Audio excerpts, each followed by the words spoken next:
Pull it up there. The first order of business is a resolution authorizing the mayor and city clerk to enter into a contract with somebody to serve as bond counsel related to the proposed sales tax and capital improvement bond election in 2020. Mr. Kelly sent out a request for qualifications. We had 3 come back: Rose Law Firm, Friday, Elridge and Clark, and Mitchell Williams. Sir, can I turn it over to you? Those are the 3, and so what we intend to do is to conduct interviews this week. 1 is Wednesday, 2 of them are Thursday, among the mayor, Carrie, our finance director, and myself. And then the mayor will make a choice for us in coordination with everybody, and then the contract will be with that firm. So that there'll be a blank, there'll be a fill into that blank by the time you see it. But they will serve as bond counsel for the proposed sales tax and bond election. So what they do is they prepare the necessary ordinances to accomplish that. They also formulate the legal opinion regarding the tax status of those municipal bonds, if they're tax exempt, which is probably the most important and legally significant thing that they do, which makes them in turn marketable. And so we hire experts to do that, and so they will serve in that capacity.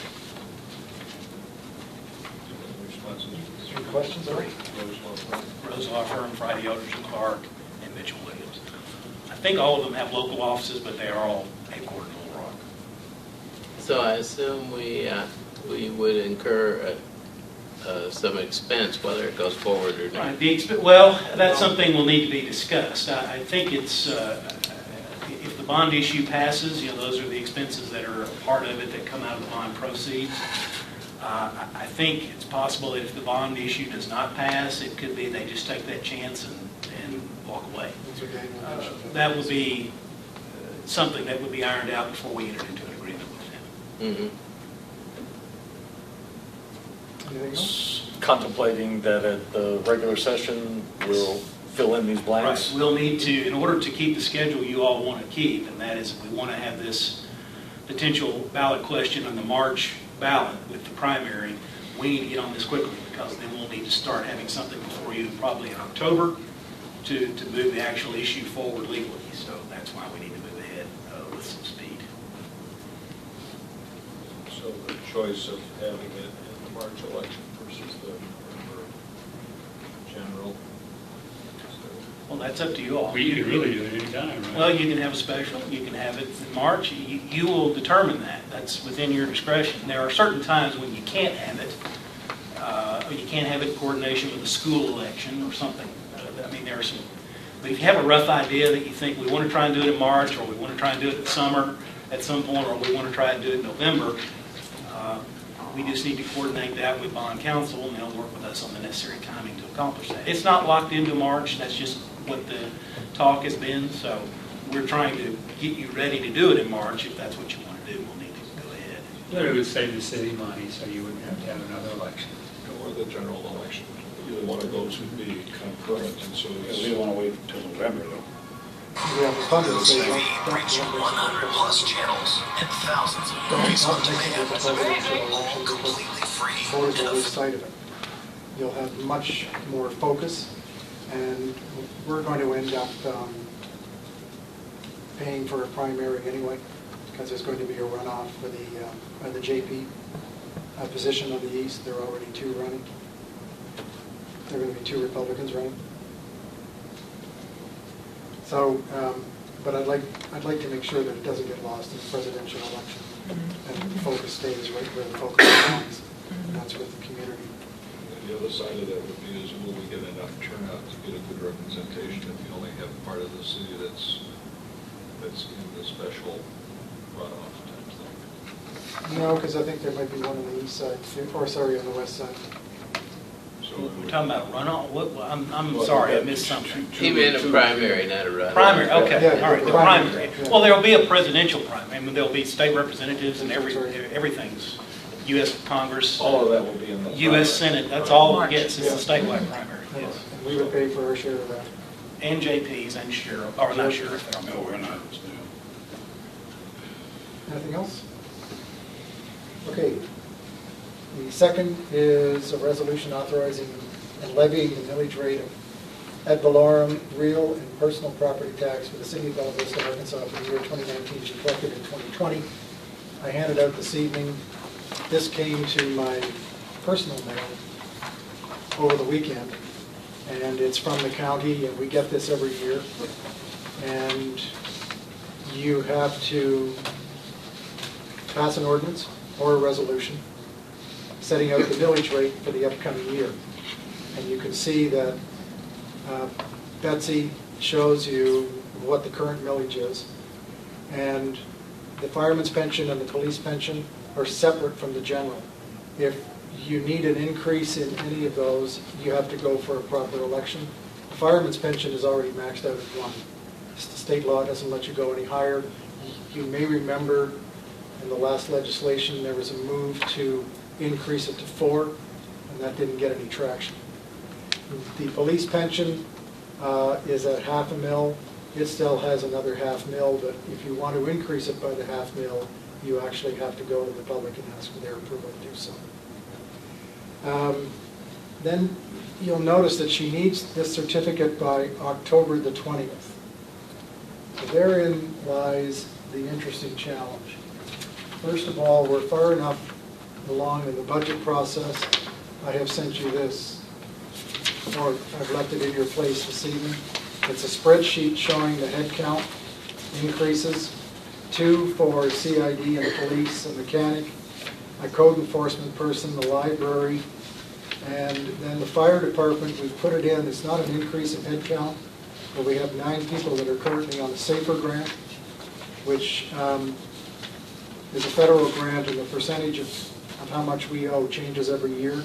So this year it changes, and we move from 25 to 65% of the grant, hence the $169,000, for a total of $445,000.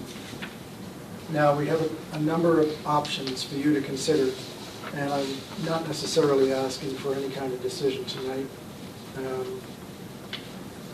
You may want to take the option that I'm going to suggest, which would push it out further, but still meet the date that Betsy needs. So the options are: we could raise the millage.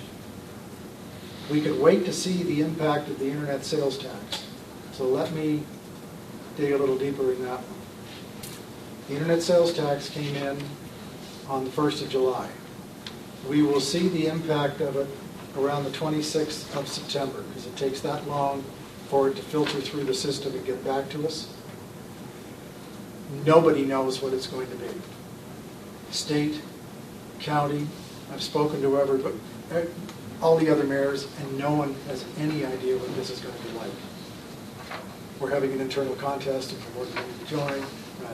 Anyway, so we can wait and see the impact of that. Another one is don't pursue the water purchase from Centergy. And another one is to reduce the requested head count. My suggestion to you is wait until we see the impact of the internet sales tax on the 26th. Is everyone going to be around the first couple of weeks in October? If we had a special meeting to discuss this? Mayor, we've got a rule about special meetings, Right. and we can only do it if it's going to I'm locked in now. cost us, well, but the rule is the rule. Okay, but I've got, Now, it could be that because it would cost us money to not enact our millage ordinance in time, that may give you sufficient cause to cause a special Similar meeting to for the millage. I don't have the rule in front of me. I just want to make sure of this. I know we cannot adopt a budget at a special Right. meeting. correct. I don't think we address the millage. Because what's happening is the October council meeting is the 28th. But we have to have it in by the 20th.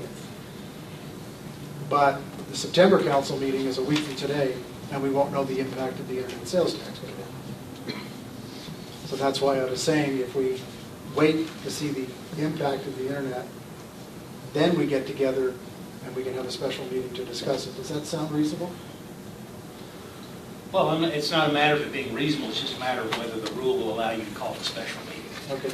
And so I guess what I would say is, my suggestion would be, leave it on this agenda, and then we'll get an answer for that question before Monday. Okay. And then you'll know whether you can table it and call a special meeting and set a date for that, or if you're going to need to go ahead and decide in September. Okay. Here's what I can tell you, I'm going to be gone the 7th through the 14th of October. Just want you to know that right up front.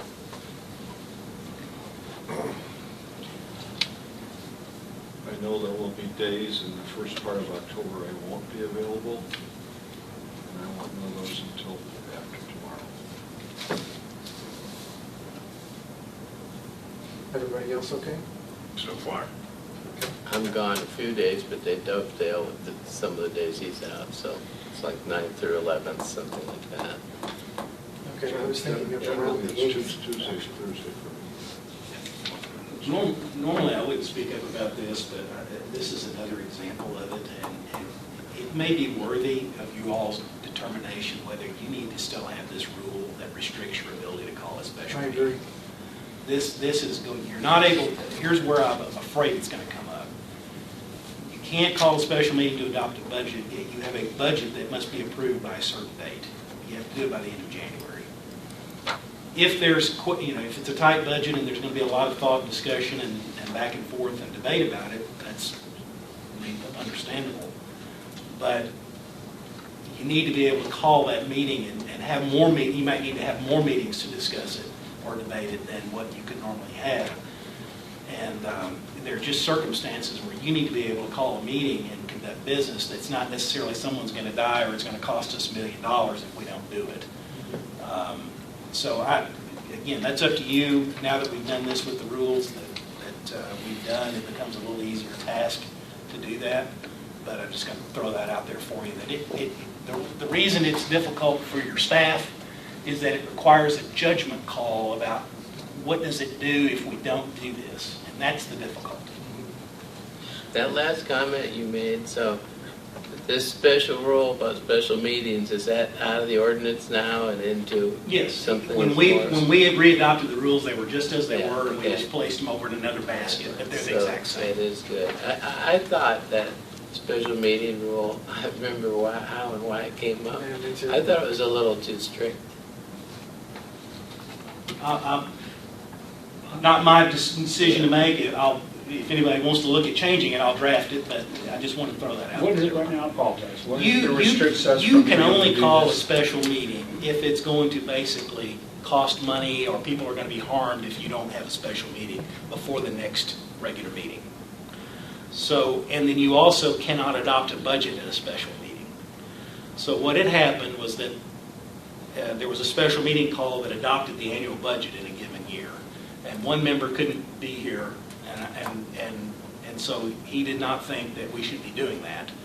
And he wanted to make sure it was done at a regular meeting. And so that's what prompted the rule change. And the council approved it at that time. But it has created, you don't want to be in a position of having to make a judgment call about whether you can lawfully call the meeting. And just like this millage, well, would it cost us money if we don't adopt a millage? Yeah, it will. But you also have ample opportunity to do it at a regular meeting before that eventuality takes place.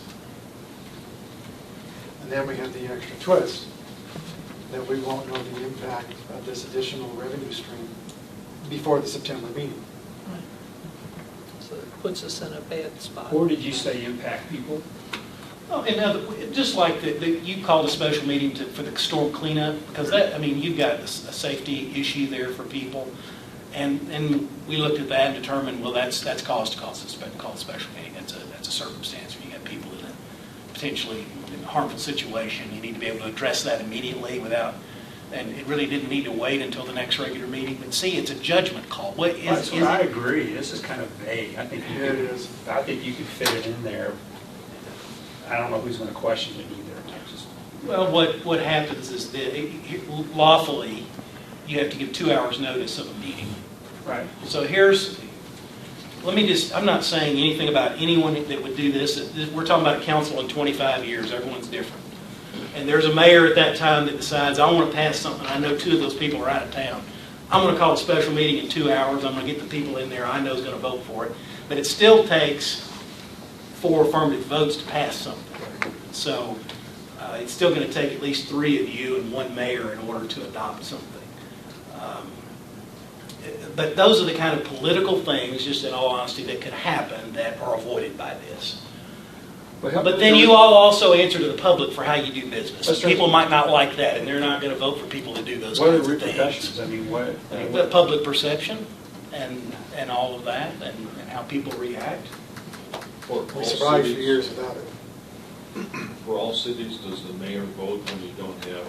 The mayor, by law, can vote when the mayor's vote is needed to pass. So even if it's, we've had a circumstance here where we say we've had 4 members of the council present, so you've had a quorum, and it's 3 to 1, 3 in favor, 1 against. It's not a tie, but the mayor can vote, make it 4 to 1, so that it passes if the mayor were to choose to do that. It's often said the mayor votes in a tie, but really the mayor votes when the mayor's vote is necessary to pass something. To formalize or conclude action. Right, in any vote. It could be a motion to adopt something, or any time you all call a roll call and vote. So we'll let Jason go back, have a look at it one more time. I would, in the meantime, encourage all of you now to go to the department heads that are on here so we can understand it a bit more. We did put some color around it, but if you want to add more, please feel free to do so. Chief is here tonight. He actually put together a document. They were originally asking for 3, and we whittled it down to 2. Doug is here tonight, so he can address code enforcement. I will tell you, if there's one area that I always get calls on, it's code enforcement, and you probably do as well. You lost one too, this year. One retired this year? Yeah, but we have a new one. You have a Oh, yes, replacement? yes, we're still down, yeah.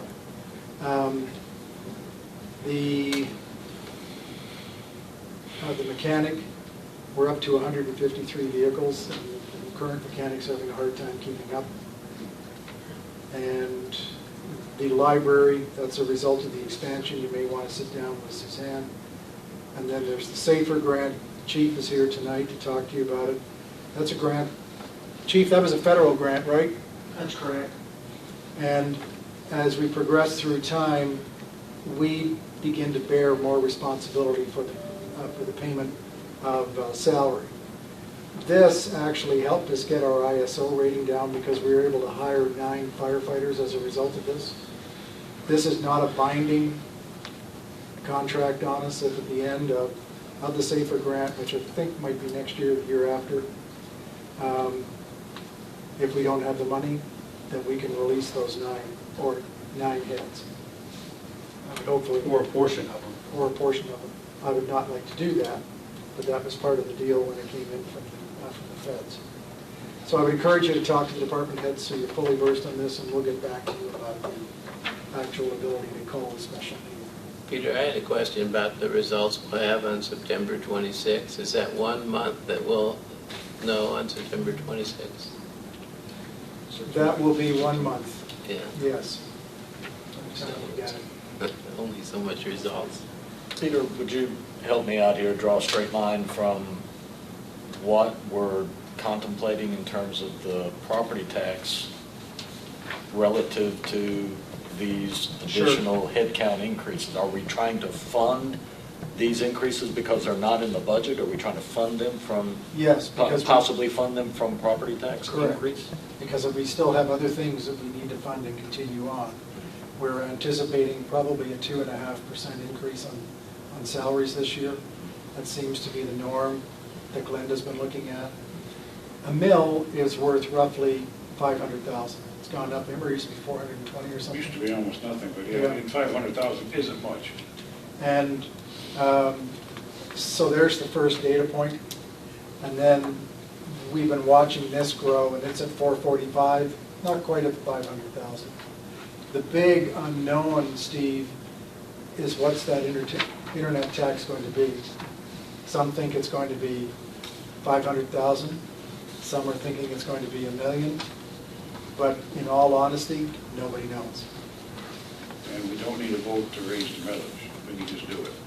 Yes, we don't have to go up to the Don't have to budget. vote at the city council. The city council has the authority to Go to adopt 5. up to So you get to 5 5. And then you're general mills. After So we'll 5 be years. using our last mill, right? Using our last mill. Sorry, Doug. No, I was just gonna say, I was gonna ask a minute of like, what's an max in general that we could go to? It's And it's 5. The only,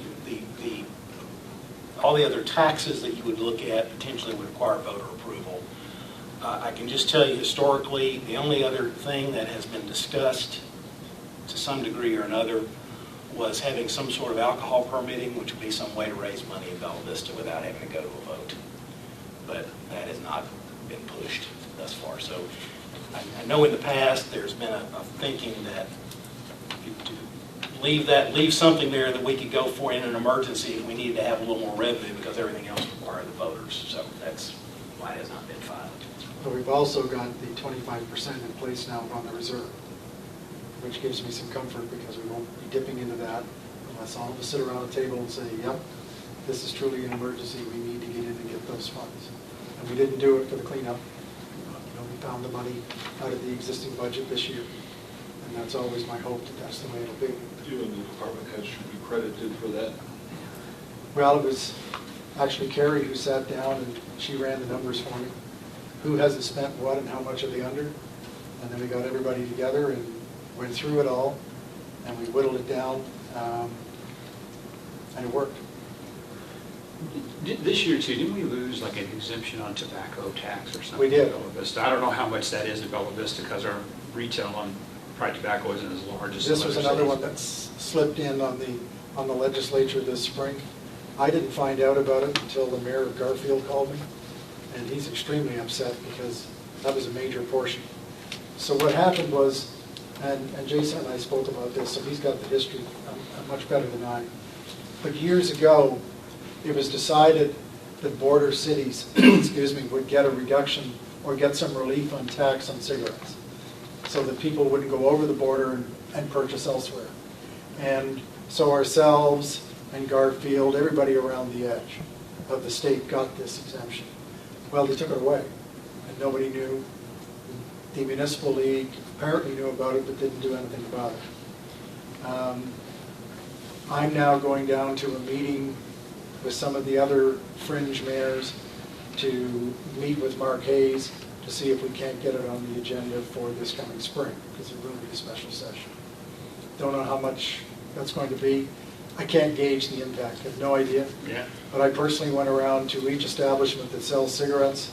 I gave them a copy of the act because it was going to mean software change to their point of sale. And so that was about 2 weeks ago, so they had at least 2 to 3 weeks before it took effect. But it came right out of the blue. We did 10 years ago, 11 years ago, we did a 10-foot annexation. We annexed 10 feet on either side of Highway 279 at the existing city limits to the state line. That 10-foot was the so-called the Cooper Strip that goes around, which was not within the incorporated area of Bella Vista. Technically, Bella Vista was not a border city, even though we're on the border. It technically did not touch the city limit or the state line. So we did a 10-foot annexation to touch the state line. The reason for that is that because the Missouri, those stores that are right across the line can sell cigarettes much cheaper than Arkansas because the tax was less. And that what the law allowed was that if you were a border city, then the state tax is the same as the bordering state. So if Missouri was 3 cents less, then Arkansas's tax collected was 3 cents less. So there was competitive between the businesses.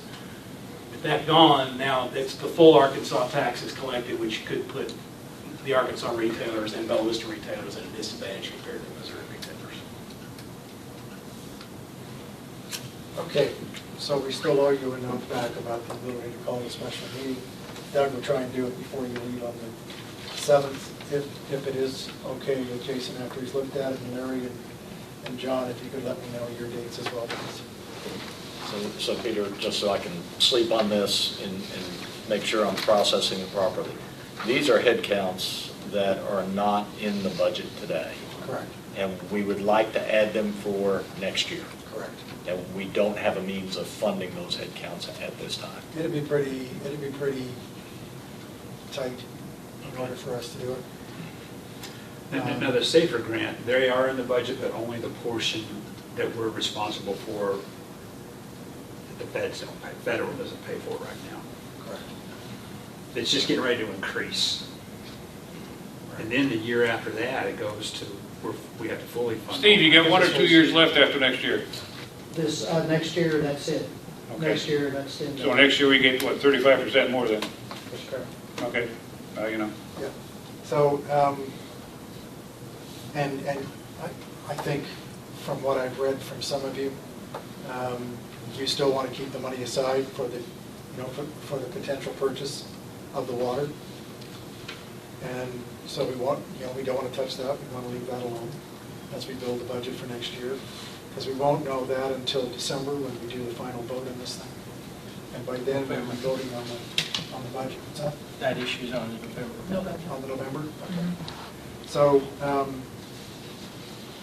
but as, as I said, I would encourage you to talk to the department heads so you understand just exactly what they're trying to do. Each of them, almost each of them now have had their initial meeting with Carrie. After that, Carrie and I will meet and go through the entire budget, and then we'll start tweaking. And then we're back to the department heads again. And there's a full timeline, if you want to see it. I have it in my office. I think I've got a soft copy. I think we may have sent a copy out to you. I can't remember. But it's the timeline of the actual budget. Okay. We have an item C. Where did that go? It's in that packet. Oh, it's not on the agenda. No, Okay. it came after. This is related to the left-hand turn lane, so awarding bid and authorizing the mayor and city clerk to enter into a contract with APAC Central, Inc. in the amount of $108,606.75 for construction of a left-hand turn lane on Bella Vista Way, US Highway 71 at Commercial Drive. So this is where Cry Lake is. So they would turn into Cry Lake, and that'll give patrons the ability to get into Cry Lake, Walgreens, AT&T, and to the new shops and the trails that are under construction, rather than have everybody go down to 40 and go around. We received permission from state to do this many months ago, and we agreed internally that we would not bring it to you, and I think I mentioned this a few times, until we actually saw spades in the ground from Jason, and he's now building, and so we're away to the races. So where physically is this going to go? Where the outlet currently is, north of Cry Lake? It'll Is that go where in, the turn yes, they'll across is? configure that slightly because it's configured now this way, So they'll that square way. the intersection off of that So it's, entrance? yeah, so it's and then directed. put a crossover in the outlet there? Right. And so Doug and I attended the opening of the bids at Craft and Tull. There were 4. There were 2 in the 170s. One was 147, Doug? Yes, sir. It's on here. Oh, is it there? Okay. And then we had this one from APAC. APAC is the same company that did the one northbound 71 at Mercy Way and put the left-hand turn lane in there. It obviously is the winner. We have $150,000 put in the budget because we weren't quite sure how this was going to play out. So we do have some cushion that's available. The left-hand turn lane going on northbound at Mercy, there was no cost overrun at all. APAC came in on budget. I have a question about this. Do we need to add a contingency in there of 5 or 10%, or in case there's? They didn't mention that. They didn't. Okay. We don't have it, so I just a lot of times we do that just in case. So wouldn't the budgeted amount there of 150? That's what Gary's telling me, because the budget, capital projects is all lumped together as far as the books is concerned. So if there is extra and we need it, then we would be able to go and apply it if something should happen. Well, my question really is, wouldn't that 150,000 represent all of the engineering and other costs as well as construction? Or where is the engineering and contingent costs covered if it's not in that? Yeah, but we have 150? spent very, very little. I think we spent maybe $5,000. And that's it to Craft and Tull. it would be my assumption that when we put a number in the budget, that you're looking at the entire cost of the construction, contingencies, contingent costs for legal, engineering, whatever, surveying, the Yeah, whole we nine haven't- yards. In all honesty, we haven't spent a lot of time on that because our experience with the left-hand turn northbound, it was so easy. They just cut the median, put in the pavement, call it a day, thanks very much, stripe it, and we're done. And according to Kraft and Tull, that's exactly what they're going to do here. So I would look at that 150 as our top end, Right. not to exceed number for all costs. And since this is below that, you have the engineering, and you're covered at 5,000. You have advertising costs in there that are billed to you somewheres. There'd be some surveying costs, I'm assuming, by That's somebody. Yeah, So there's additional things, so it looks like we're still. so we're still square. Like I say, we'll see a drawing of it at some point, right? Yes. Okay, then we're into the discussion items. The first is the Centerton water status. And Steve, Doug, anything new since we've last chatted? I need to give one update. I reached out to Michelle Allgood, our water attorneys, and I'd asked her to do some further research on the issue of operating at a loss, because there is a statute that says that, and just to get anything and everything that there may be that could address that issue. I asked her today what the status of that was. They're still looking at it. There's not any real precedent. I know there's not because I haven't found any, really, other than restating the statute itself. But they are looking at that, and they intend to provide us with a memo of anything and everything on that issue soon. So you'll be able to have that in terms of your discussion. Great. About the only thing I have to say right now is I'm just continuing to do legwork, and talk to people, and contact people, have conversations. Well, Larry and I did meet one time, just to kind of go over some of the questions that the city council had that we need to dig a little bit deeper into. And we kind of split some responsibility, if you will. So he's going one direction, and I'm kind of going another. We're probably going to call another special meeting for Wednesday morning, right? Probably 8:30. If we're going to get in touch with Wayne and let him know so we can kind of gather back together. And I know Linda had expressed through Wayne that she would have liked to have attended the last one. And Wayne, when you send those out, we do the public notices. Do you send those to the city council as a whole as well? Or does it just go to the public and the press? Well, it depends on what it is. In this case, we could send it to all the council. Yeah, we make everybody aware if anybody wants to, because I know Steve. The issue was the last notice that came out said there was a meeting but did not give the topic. Well, I don't know. I didn't write it, so I don't know. Yeah, that's why I knew there was There was going a to be. notice that came out. Yes, There was an email. But it didn't say- That went to everybody. who or what Yeah, I the topic was. This notice that goes out is to comply with FOI. No, I And understand. it's not an agenda, like, it's not any type of, it just complies with state law because public has a right to attend and hear that. Yeah. So you make it talk about whatever. If you wanted a specific thing, and then that's all you're talking about, then just tell me that, and that's what I'll put in. Well, I mean, that's all we're doing. I don't know how the notice has to go out. Because I would have attended if it had given me a topic. Well, I don't write them when it's. No, I understand. I understand. Well, it was open, because all I was told was they were going to have a meeting. Oh, I understand. So- No, I'm not suggesting I we should understand what have you're done saying, something too. different. I guess the topic probably would be water and sewer relating to Bella Vista is probably the issue. Okay. So we talked about sewer service too. so- Are you going to be discussing the probable increase with some of the subscribers that are there today? We don't have anything like that ready to talk with anyone about. Don't you think you should? Well, we're going to do our homework first. We got to see what it is. We don't know the system yet either. Okay. All right. I think it's premature to talk with them about anything until we control the system. Because you're running out of time. Well, my point being, I think it's unreasonable and inappropriate to contact the members and say, hey, would you like to include a rate increase as we buy the system? I could save us some time on that. Yeah. I think I know the answer. I think I do too. Yeah. So I Why think bother? it's a meaningless. They're not going to be happy with that. It's a meaningless thing, and a rate increase, a modest rate increase is probably not out of the question.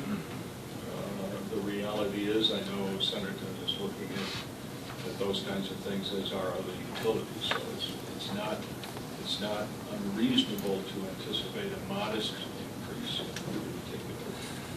Where's this meeting going to be? Is your meeting room, do you think, available again? Or here in the courtroom? Sure. Give us a couple days' notice and it's. Yeah. It's Wednesday? Is Wednesday Wednesday morning. okay? Yeah. This Wednesday? Yeah. Yeah. Remember when we tried to do the Hawassi thing, well, we didn't bother to tell them? We need to tell them far enough in advance so they have some time to react to it. We don't need to spring it on them 2 or 3 weeks before this comes up. Well, Because we went to Hiawassee thing cold, and you saw what happened with that. So if we're going to do anything at all to these people, or even make it aware that something may be coming this way, I believe the sooner they know something's coming, the better. And I think it's unreasonable to suggest that we approach them and say, hey, the city is thinking of buying this, and oh, by the way, if you buy it, your rate might increase. We don't know. We don't I know you don't know, and I think the people need to know. Well, but until Sooner rather than later. Until we own the system, though, it's kind of immaterial. I don't think it is. Well, I think it is. It's just like buying a timeshare, like the advertisement on TV. You write them a blank check and away you go, and there's no end. I think they got a right to know we're about to hit these folks up for some money. We don't know if we are or not. We don't. Nah, good luck with that, but they need to know even that we're coming. They need to know that we have a possibility, or they have a possibility to hook on. We don't need to spring it on. Enough that it's under consideration. Okay, the one paper gets maybe 4,000 people if you bother to get it. The other one gets 3,300. That misses a whole lot of households. There's a lot of word of mouth out there. Not about this, not about people who aren't involved. And all those folks on 279, unless you've been to tell them, they don't have a clue. That's just my opinion. We're not trying to keep anything hidden. Just what I it's understand. worth. I know, but we're right on But transparency. Well, we're not being real transparent. I don't think. I think it's not appropriate to send out a notice and say, oh, by the way, we're thinking of buying this, and if we do, your rate's going to go up. I didn't say anything about the rates. Let them know that it's coming, that we're looking into it, at least that. You can go back before we do something and tell them what's going to happen. But they should know that something's in the works that may benefit them in the long run. Yeah, good. I mean, That's all I'm saying. I don't know what you mean by it's coming. It sounds like there's something on If this we that's get gonna it, come and- you know we're going to try to add them on. We don't know that until we have our December council. I understand that, but it still doesn't hurt to let them know we're looking into it. That's my point. Let them know we're looking into it, because it's going to affect them one way or the Jim, other. I'm going to talk to people, okay? All right. I just haven't got there yet. Okay, All right. fair enough. I've talked to one, just for what it's worth. One. I have, it's a pretty major one, so, but we'll talk to more. Just- Well, I'm just saying they need to know, because we messed up in Hiawassee, we don't need to do that again. No, that was a different message. Not necessarily. Yeah, you better provide information. Hey, I was on a council, I know how that went. I I know exactly how it went. was around too. Doug, is Derek here? No, I know that. What's it? Derek, He's not here. are you going to speak to the trails? Sure. Okay. All righty, let's move on. I'm going to ask Doug to talk about trails, Sunset, and Mercy. And Mayor Christie, also, if we could add on storm pickup, just as a follow-up to our special meeting. It's not on our discussion items. Just wanted to kind of re-square that. We didn't have full Okay, attendance at that time. That's real easy. Good. Um, But we can do it at the end. I didn't want to interrupt. I just wanted to make sure we had it on. By the way, I'm not trying to backtrack here, but just to say, we voted on appropriation of this money 2 years ago for I this water understand. department. And I I don't know who understand. talked to them before that, before we put it on our agenda. No, but we're getting close now. I think it was pretty much a 6-0 vote to go ahead and move forward with the purchase, I think. Did I But say no- that? but no one said anything then. And No, I'm but not now trying to we're hide getting it. close. Don't misunderstand me, but I mean. I'm not it just came misunderstanding. out of It's left just field. close. I think they need to know now that we're I don't close. know who went and talked to them before that. Nobody did. Well, I'm just saying. And that was more than preliminary 2.5 years ago. The appropriate- And if we go farther back, it was 6 years ago, because Frank brought it up. The appropriate thing would be is if we choose to buy it, that we send out a letter of welcome and the notification. That's a good way to find out your rates may go up. This happens all the time. I would move forward with it. If that's the case, I would move forward with it until people were informed. You told me you work on it, I'll take your word for it, let's go on. Okay, Doug? Yes, sir. Central Trails update is from Trailblazers as of September the 11th. The storm did quite a bit of damage to the new trails. Several teams of cycling organizations and volunteers have been out there working. I did get some numbers from them. This doesn't include September, but year to date, they're approaching 600 volunteer hours on both the Back 40 and Little Sugar, so we're getting quite a bit of help out there that we're not paying for debris cleanup and such. To date, they've got about 38 miles completed. I think the storm put us back a little bit, but the last time I spoke to Aaron, December was an estimated finish date, so that could be pushed back a few weeks, I would assume. I didn't talk to him today, but some updates on the tunnels. Chelsea Road Tunnel, structural items have been completed. Soft surface trail has been routed to the tunnel, dirt work and aesthetics remain.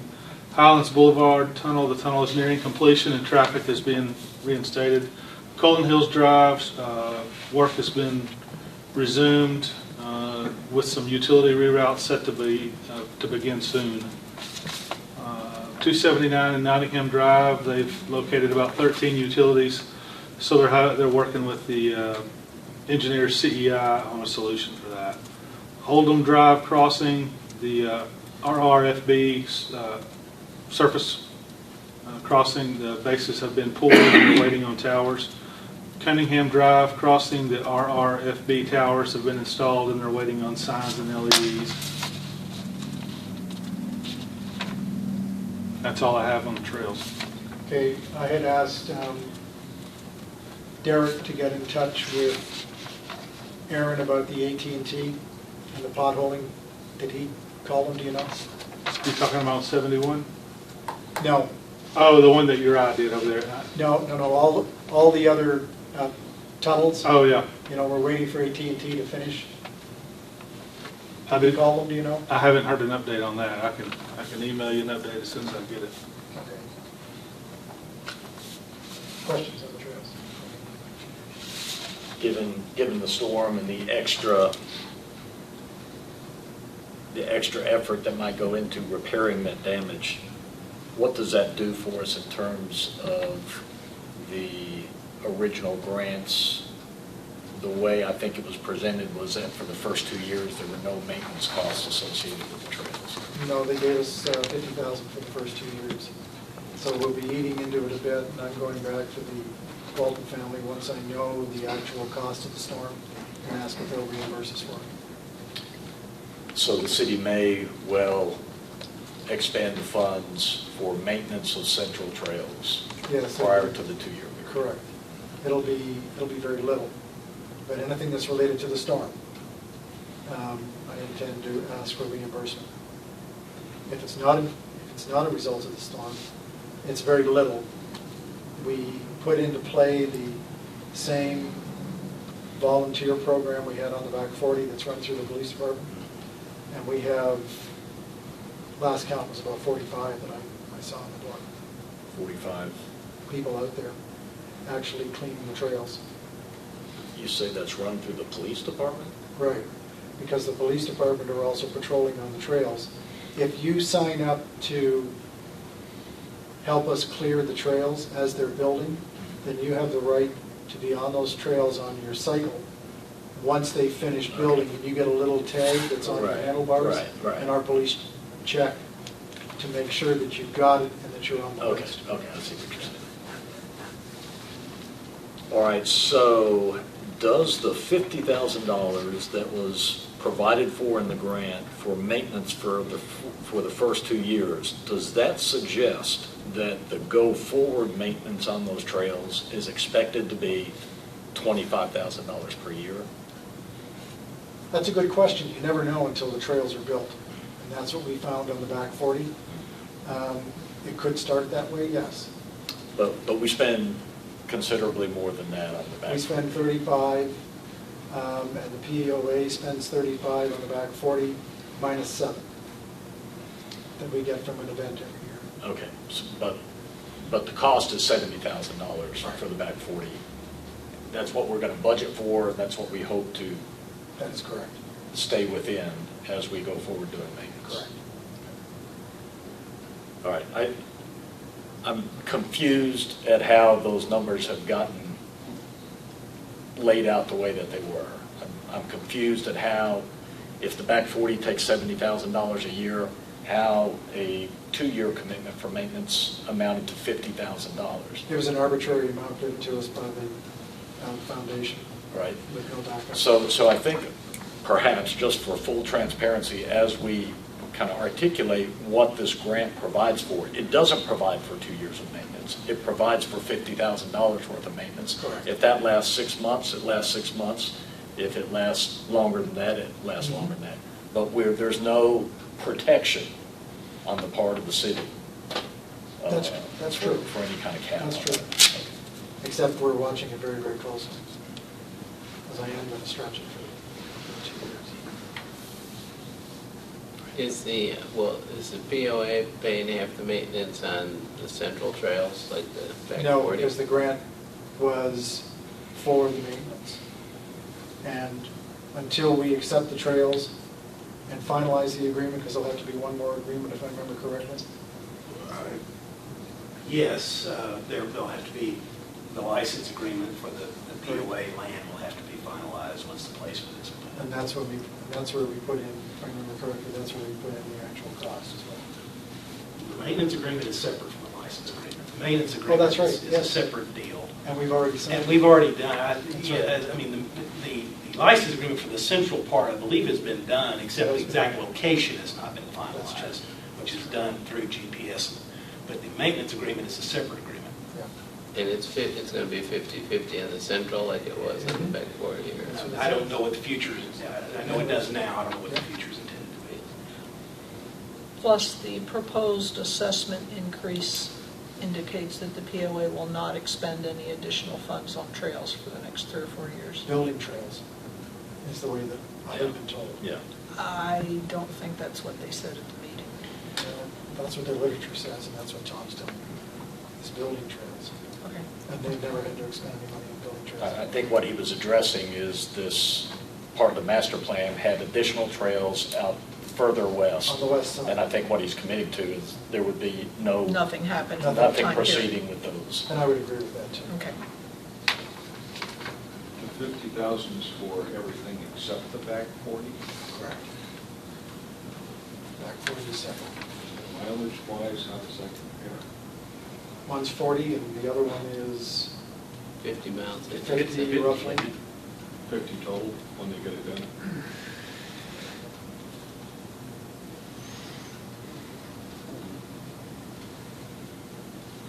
So it would not be unreasonable to expect that the other trails will run 70,000 for the city? It might, but I don't know. Because the POA doesn't participate in that part, right? What, in the central part? Yeah. Sure they do. We split with the POA. For all of the trails? Yes. Yep, absolutely. So would that be unreasonable to expect another 35 Could be. additional Could for the be. city, 35 additional? But we won't know until we start actually having people on the trails.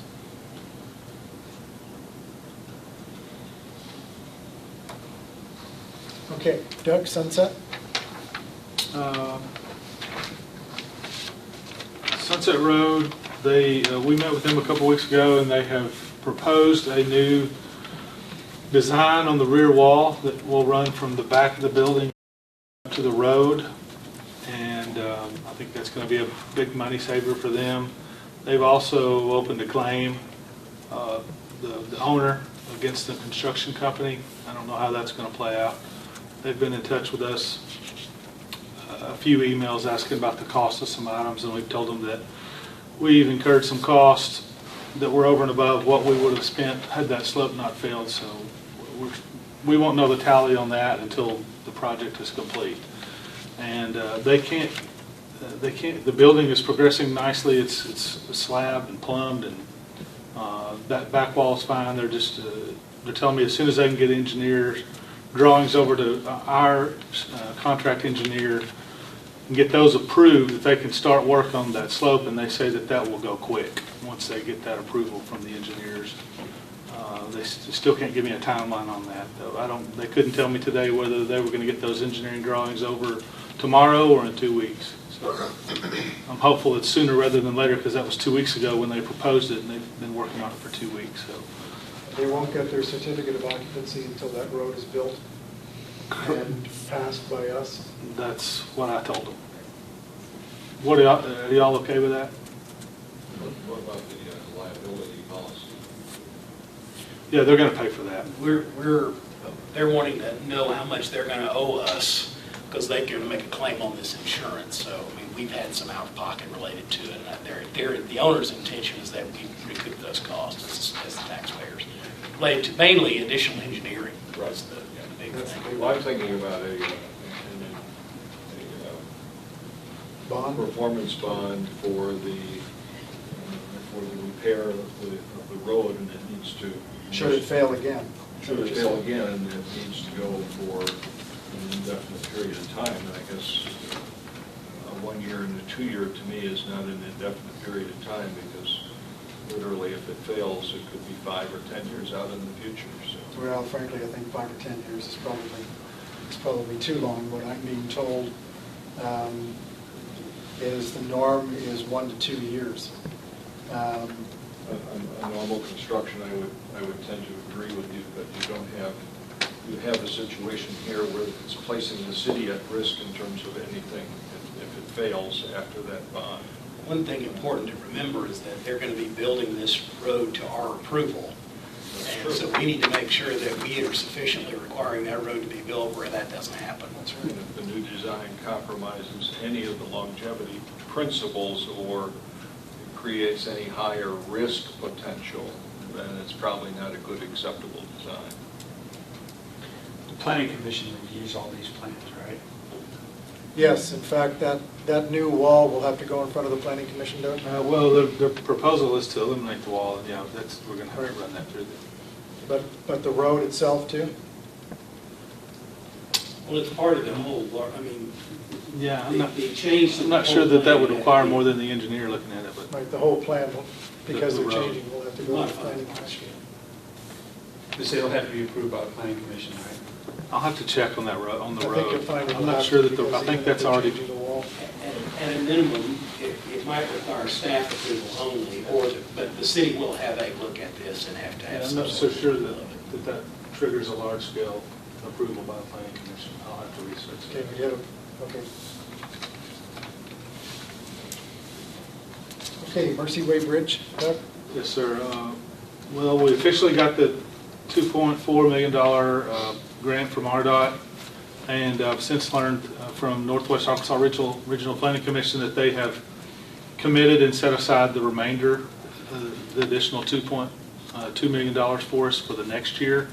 So we'll go through we'll fill out the paperwork, but they've already committed it to us. So we're going to get that full 4.4 on that. Also learned that a couple days ago that RDOT TAP grant that we applied for probably 2 months ago, we got awarded $340,000 to put towards our 20%, so that's going to be a big help. That'll be on a reimbursement basis. We'll spend it and then they'll reimburse us. Also, we got clearance from RDOT on the categorical exclusion on the environmental. There were some concerns for bats in the area that live in trees. They've assured us that tree removal will be minimal, and there were some water-dwelling species in the creek that they have determined will not be affected. So, estimated, they actually started the new bridge. They came back to us with the new bridge design to put one spacing joint in the middle versus two. It's supposed to be a quicker build process and less money. They started on that today. Construction estimated start date is the end of 2020 and could last up to 20 to 24 months. Anything from the Walt Family Foundation? That's what I was going to add. We should hear by the end of September from the Walter Family Foundation. So is there a reason why, if the plans are essentially done, why we would wait that long to start construction? You're talking about starting at the end of 2020, that's a year away at least. It is. This is the timeline the engineers gave me. They're working on land Happy to speak acquisition to for the right-of-way, engineers if you'd like to do so, Larry. and then they've got some utilities that are going to have to be, land acquisition right-of-way, then they've got some utilities that are going to have to be relocated and changes right there in front of the CVS. Relocation of utilities is that front section of the street. Yes, sir.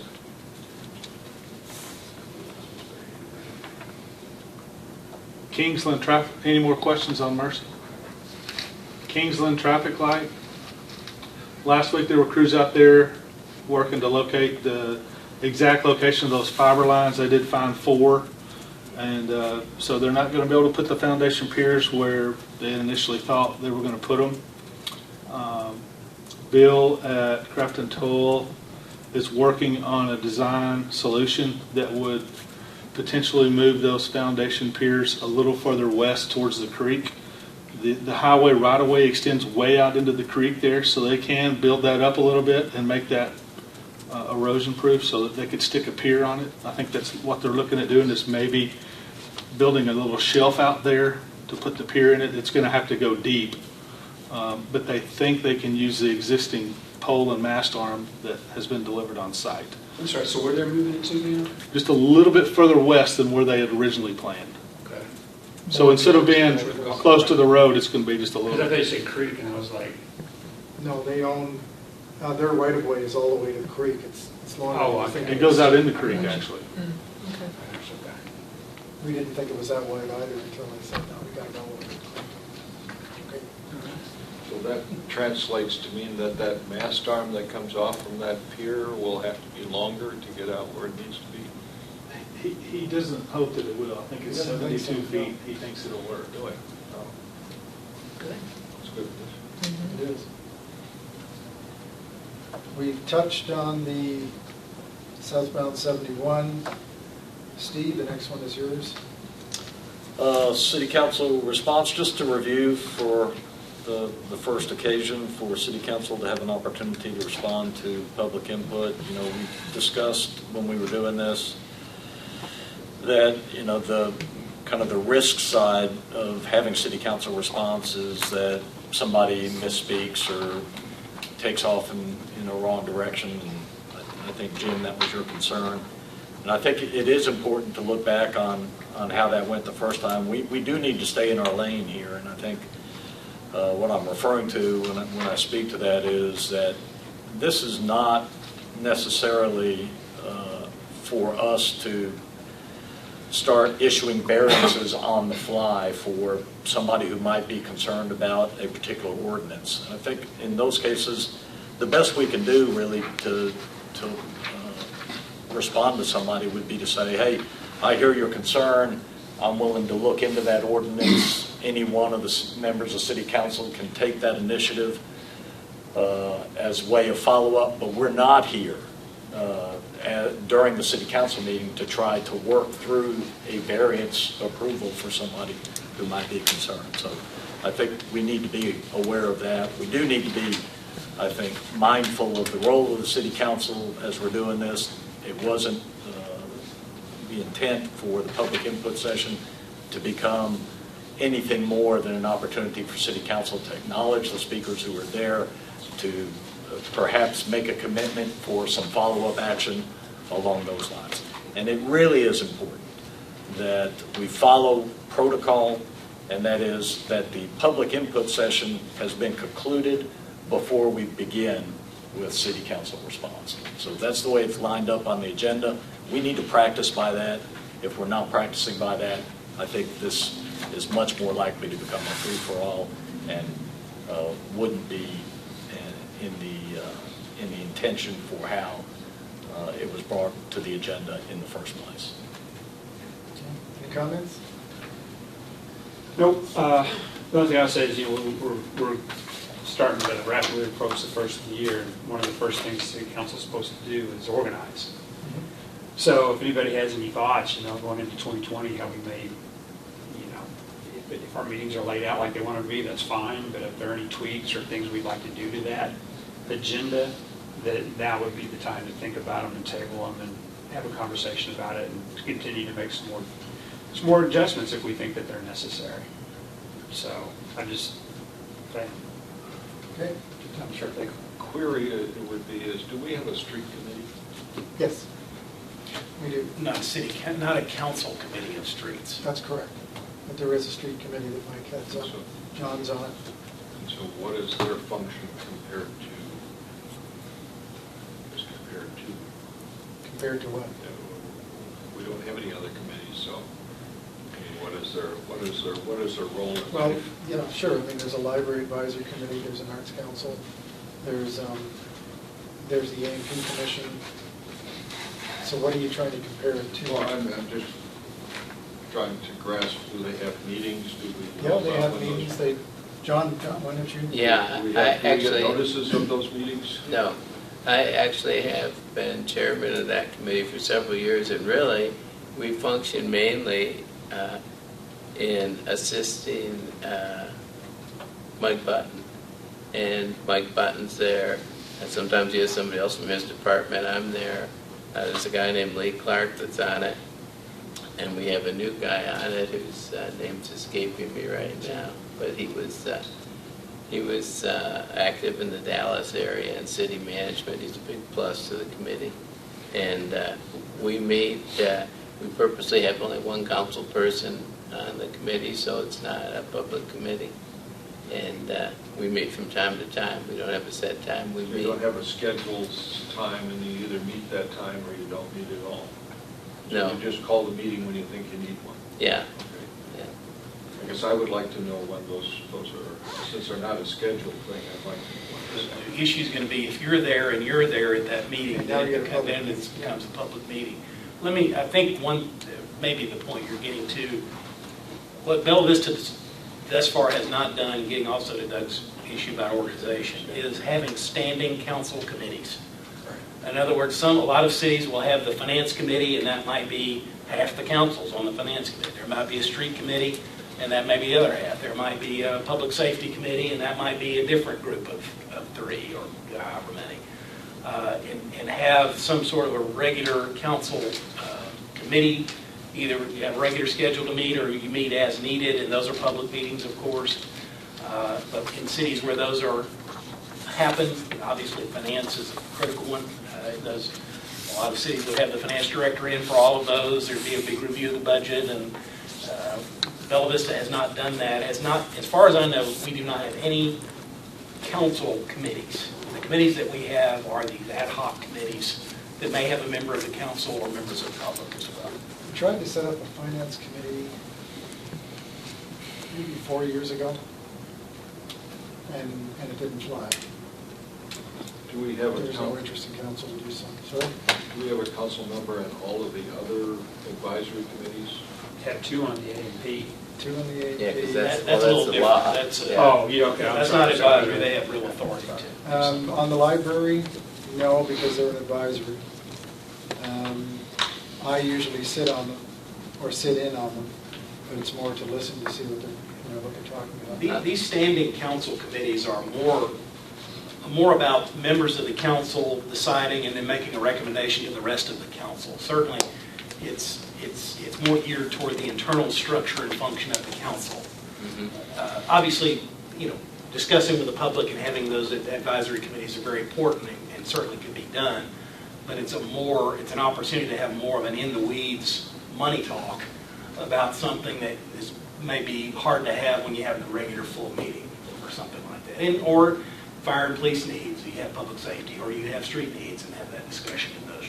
Well, we have a few things that, like the depository committee and the retirement plan committee, which talks about how the retirement funds are, things like that.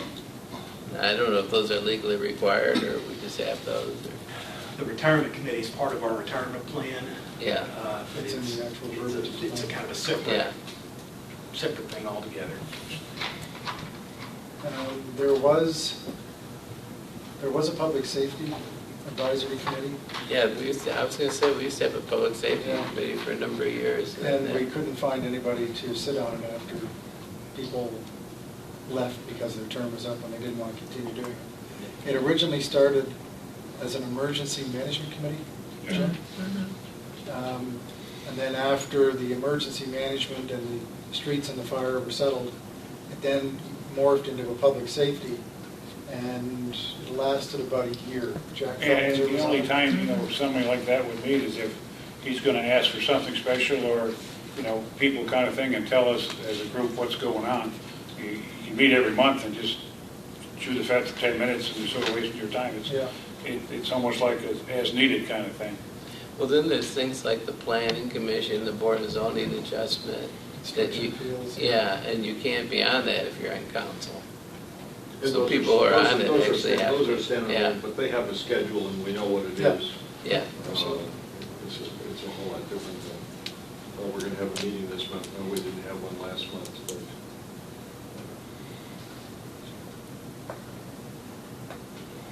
Budget question. So I may show my ignorance here, okay? All right. So we're looking at additional $445,000, right? We're trying to figure out this $500,000. So one of the things is, it's kind of hard to wrap my arms around at first was, we have this, I want to call it reserve. Right? Yep. I don't know if that's really the right term for it, but that's what we have. But our budget annually seemed to always be more than the revenue that we were bringing into the city versus whatever the revenue stream may be. Okay. And I was like, well, how does the reserve stay whole every year if it looks like our budget is greater than the revenue stream that we have? It feels like, so here's so let's just say like police, I don't care, or public safety.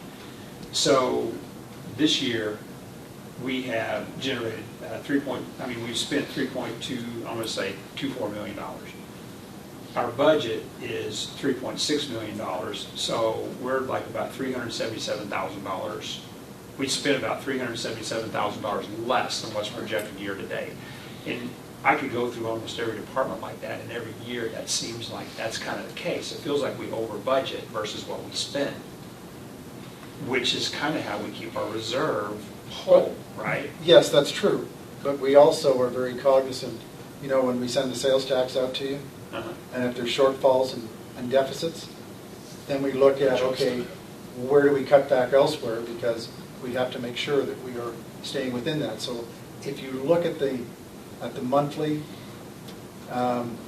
financial statements that are sent out, you'll see that there's like a net income line. Yeah. And that's what we watch all the time, to make sure that we are staying with revenues and staying within the expenses, so the bottom line is contributing back to the reserve. Yeah, okay. And sometimes you get ahead of the game, but you haven't bought something yet.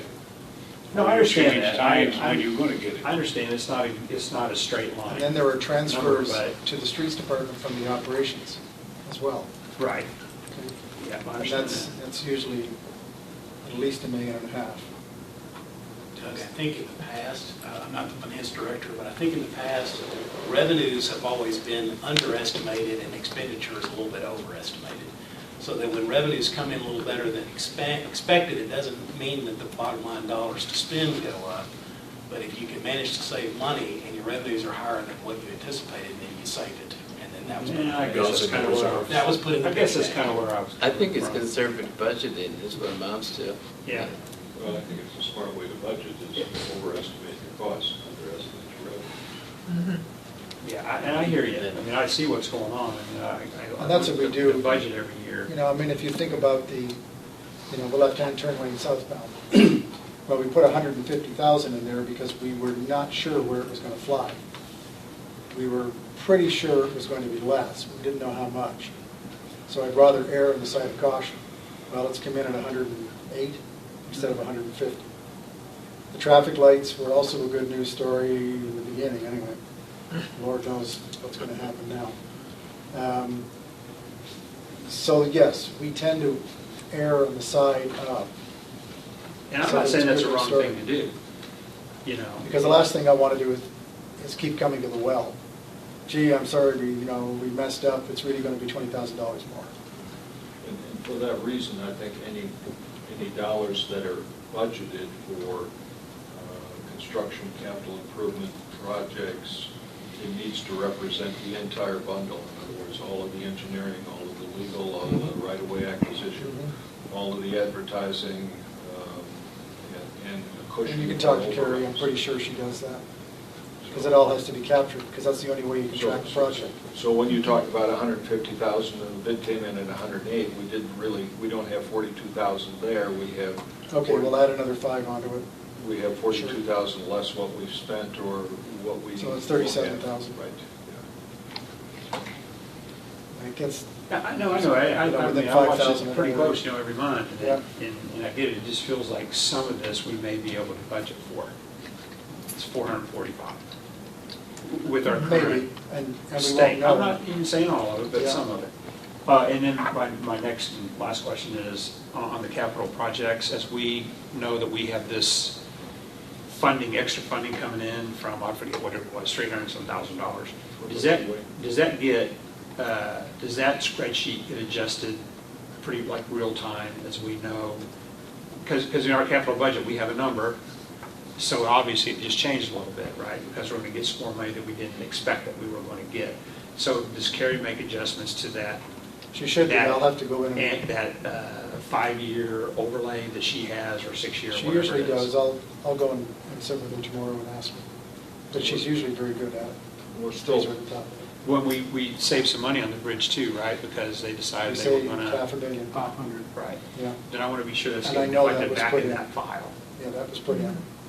and the other thing is that the outstanding application with Walton Family Foundation for the. End of the month.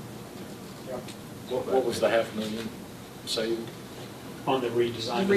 bridge. The redesign of the Three, bridge. took out one of the piers. So instead of having it with Right. 3 divisions, it's Right. 2. Yes, sir. 2 slabs. So final topic, storm pickup, it kind of does fit Yes. into this. I was really interested in bringing it up for the sake of what, if we have any further insights, maybe not, I know it's early, I think debris pickup began today in earnest across the city. And No. The debris pickup began in earnest on the east side with our troops. They started on Hampstead and we're going down street by street by street. The contractor wanted today on the west side to sit down with his troops one more time to make sure everybody understood what streets are going to be conquered and how they're going to go through it. So they'll start tomorrow. They were meeting over at the overflow parking that we've been assigned by the POA. And so I saw them all there today. We have accumulated quite a bit of wood from just our own, and then we're chipping as well.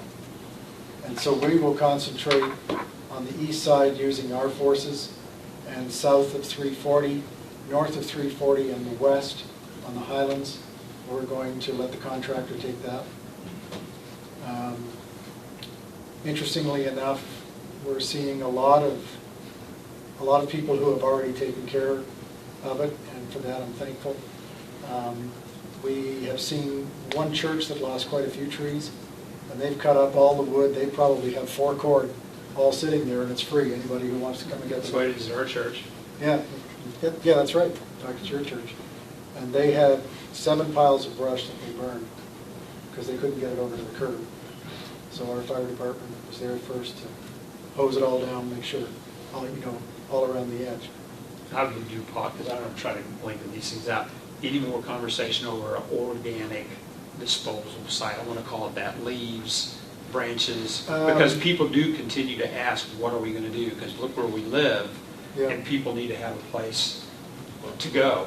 We're still waiting for ADEQ to do the final approval for the one down in Rogers. That'll be a county-wide that you can take your stuff to. As far as uniquely in Bella Vista, no, there are no plans at all. Oh, for grass clippings and trimming of trees and shrubs, you can contract with the yard waste pickup service.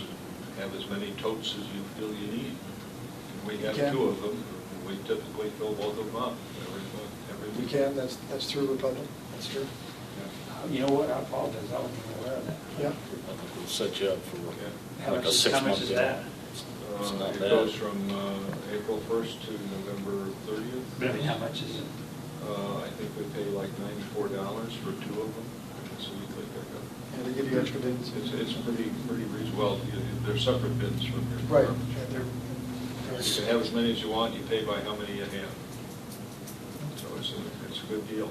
So again, my question for bringing this up is during our special session, we committed to spend the order of $350,000. Correct. And kudos to our city department heads who were able to contribute to that $350,000, such that we did not have to dip into the reserve for that.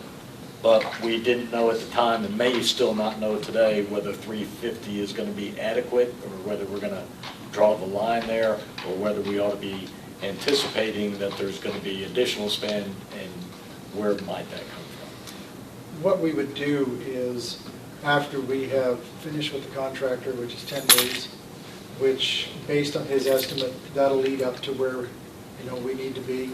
And then, if you remember, we've got $150,000 set aside for the tub grinder, and it's not in play yet. The plan is simply to keep using our own troops because we're paying them anyway. It means that some of the projects that might be in the works between now and the end of the year, we'll simply have to defer, and we'll just keep cleaning it up and using our own troops.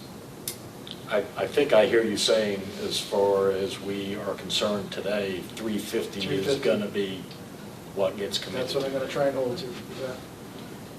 And then of that, 150 is for the tub grinder? Yes. Is that right? Tub grinder and the hauling away of all the mulch. Is in the 150. I believe it's, Mike's not here, I think it's $300 a load, and that includes the grinding. And that goes to landfill? Yep. And then if we still have a little bit more money, maybe we'll tackle the huge pile of mulch we have behind the streets building. It keeps getting larger and larger. Because we have no place to take anything out. The stump dumps are gone. Now, is the load qualified at the dump site? Can we take a bigger truck and call it a load, or? Take the largest truck I can possibly get. But, no, the contractor's using semis, or semi-length, I believe. So that's what they counted as a load then? Yes. So for us, we did 2 or 3 of those in a load.